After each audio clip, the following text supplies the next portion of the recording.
Gentleman from Northern Mariana Islands.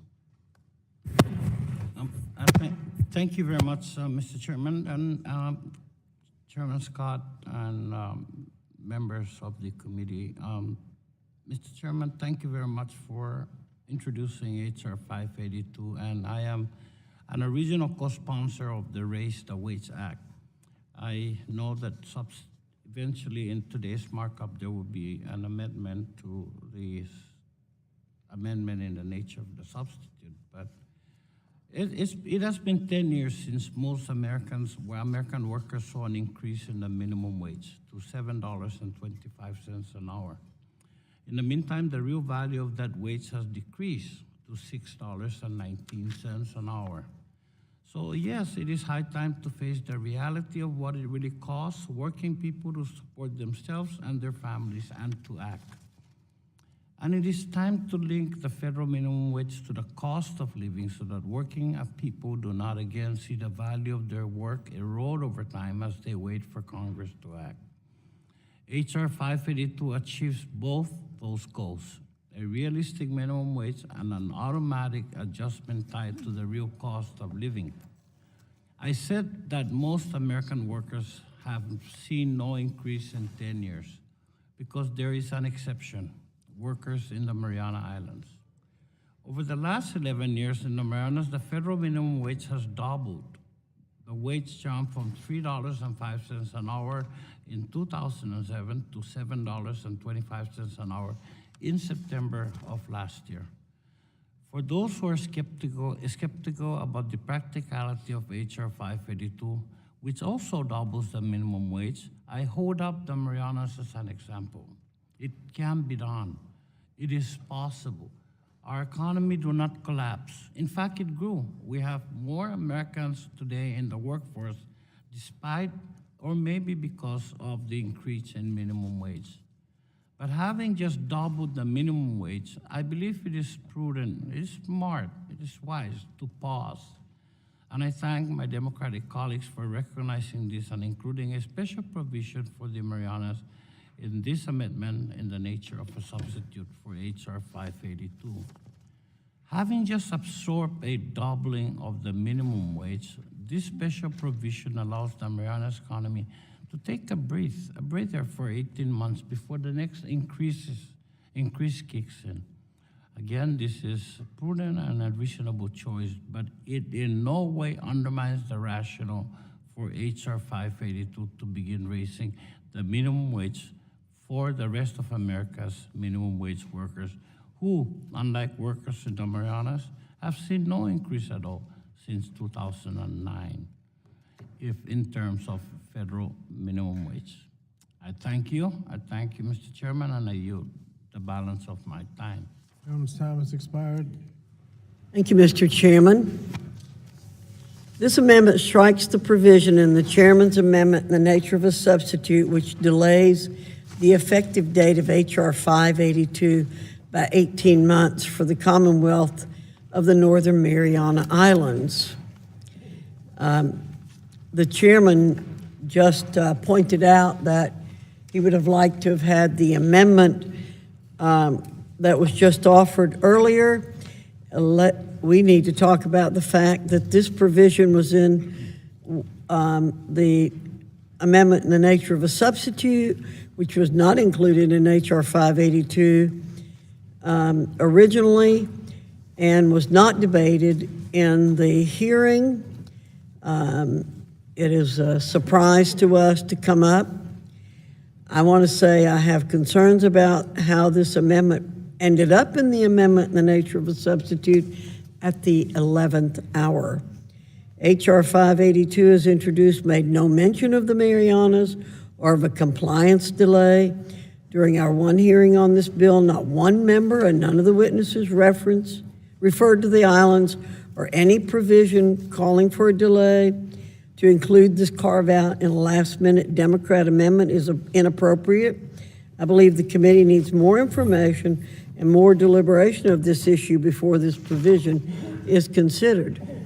I note that the chairman's mark also includes a GAO study on the Commonwealth of the Northern Mariana Islands economy and the effects that H.R. 582 would have on workers in the Northern Mariana Islands. Perhaps the committee should receive this report before deciding on the best course of action for the Marianas. The delay provision also raises another point.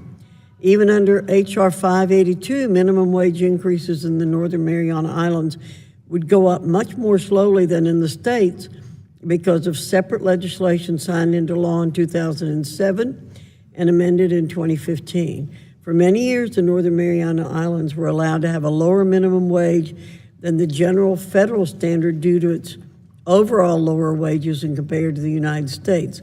This may well have been appropriate at the time, but if the federal minimum wage for the Northern Mariana Islands was not appropriate and is not appropriate now, according to the chairman's mark, then the committee should also consider whether a $15 minimum wage is appropriate for the many regions of the country with a lower cost of living. The median wage and the cost of living is much higher in New York City, San Francisco, and Seattle than it is in many other regions of the country. Even in those large cities, a $15 minimum wage has caused job losses and business closings. I'm very concerned about what a $15 minimum wage would do to jobs and opportunity in other regions around the country, in addition to the Northern Mariana Islands. Furthermore, Mr. Chairman, I was listening closely when the amendment, the nature of a substitute, has been discussed. Mr. Sablan pointed out how wonderful it was that the wage has doubled in the Northern Mariana Islands in the last 10 years from $3.55 to $7.25. I think that's pretty pitiful. I also point out that there are people here who have talked about teenagers. What about the teenagers in the Northern Marianas who are being discriminated against? For all of these reasons, Mr. Chairman, I urge my colleagues to support the amendment so we can more carefully consider the federal minimum wage as it applies to the Northern Mariana Islands. And I also hope we could remember the parts of the country that would face similar peril if a 107% increase in the federal minimum wage were to go into effect. Let's not continue our hypocrisy here. Gentlelady's time has expired. Gentleman from the Northern Mariana Islands. Thank you very much, Mr. Chairman.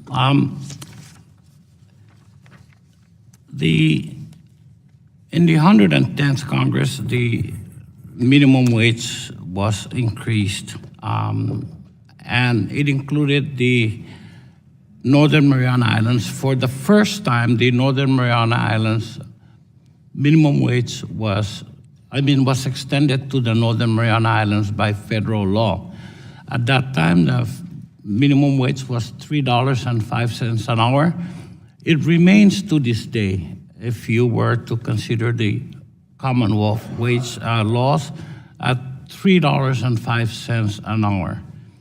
But it was also difficult to go in the same increase as it is in the nation because of the Northern Marianas, the smallness of our economy, and it took employers time to adjust, and employees. So we worked with GAO, and they looked at every increase, and we were able to work out, and over a period of 11 years, just as of September of last year, so a period of 10 years, we made incremental increases, and we're now at $7.25 an hour. So September, October, November, December, January, five months ago, we reached the U.S. minimum wage. Now,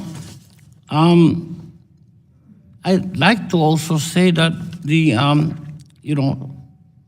wage jumped once again from $3.05 an hour in 2007 to $7.25 an hour in September of last year.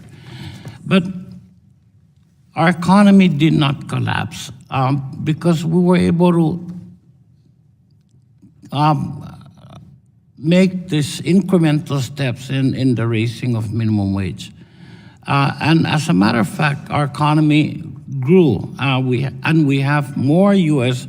workforce today in the U.S. Americans in the workforce, despite or maybe because of the increase in minimum wage. But having just doubled the minimum wage, I believe it is necessary to pause and allow businesses to adjust and expect when the next schedule increases after the Government Accountability Office is able to analyze the numbers they have in terms of the size of the economy, the business size, and the number of workers that will be affected by the increase. We're not saying that the Marianas should get no increase. We're just saying that it would take incremental steps. And I'm grateful that we're able to get this. Additionally, for the information of the committee, it was I that asked the committee staff to talk to and meet with each of the territorial delegation congressional offices and ask for their thoughts on how they would like to be treated in the bill.